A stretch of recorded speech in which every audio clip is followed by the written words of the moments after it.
G'day everyone, Mark Puck, Aussie Stick for Inside Sim Racing.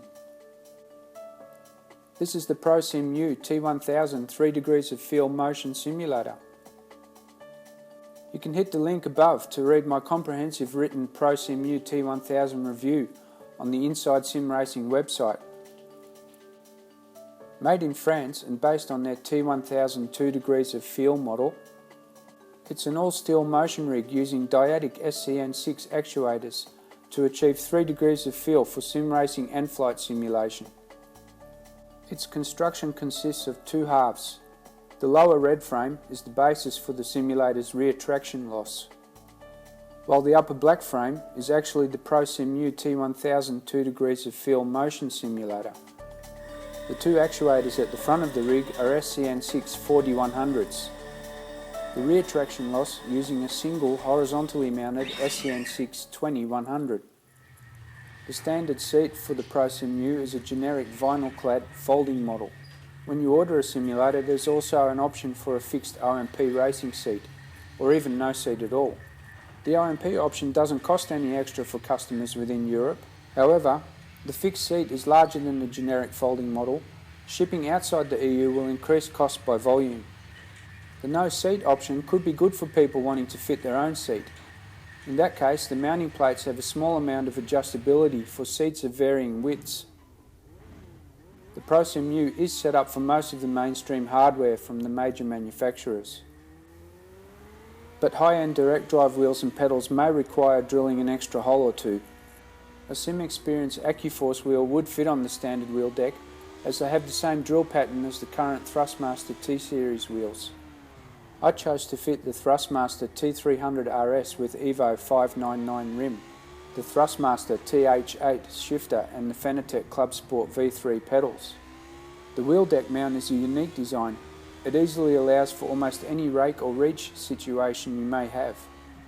The whole wheel mount assembly is very rigid and doesn't really move around at all. The same goes for the pedal deck mount. It's also adjustable for rake and reach.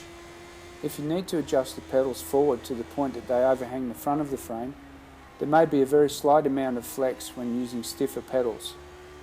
The seat is only adjustable for height and rake, which means the pedals and wheel are what you move to achieve a comfortable seating position.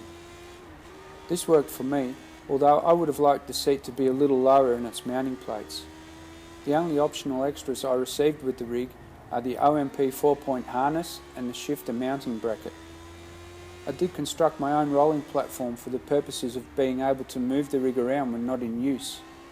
This was a great little idea from Stefano Coco, which I found on the X-Simulator forums. I really don't like seeing wires everywhere, so I decided to hinge the front of the platform, concealing nearly all of the wiring under the hinge section. I think it gives the whole rig a cleaner look. The monogrammed rug is a really nice touch. It's non-slip and will work equally well on all floor types. Building the unassembled rig took me a good 5 to 6 hours, and then about the same amount of time again to construct the platform and wire everything up. The rig is sold without software, which gives you the option of several different software programs. There will be 2 commercial licenses available soon, Links version 2 and SimTools 2.0.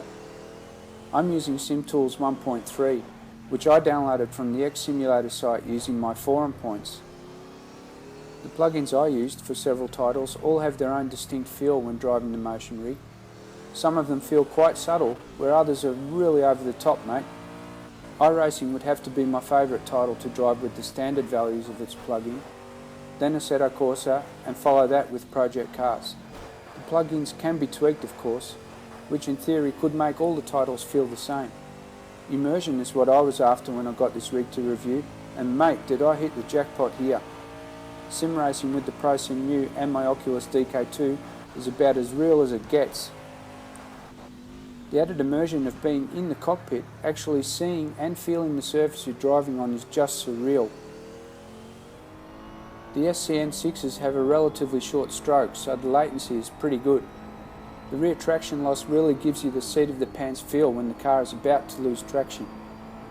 In the 3 driving portions of this video, you can see the cars reacting to the telemetry input without much lag at all. What I really like most is the physicality of the experience.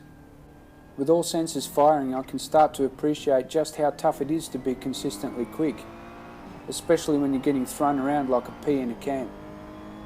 The optional OMP harness is not overkill and definitely adds even more to the feeling of immersion. A great example is the Nordschleifer and the Nissan GTP ZX Turbo. I can compare the feeling with the lap Robert Van Heusen took me on this past July. It really is closer than you think. The telemetry from the game is super accurate when translated into motion. It is as real as it gets, mate. The ProSimu T1000 is a great little motion rig.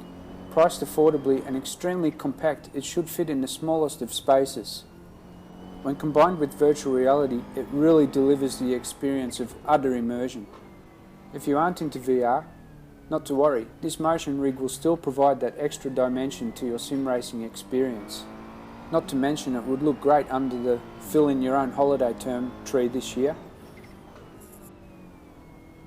I hope you all enjoyed this video.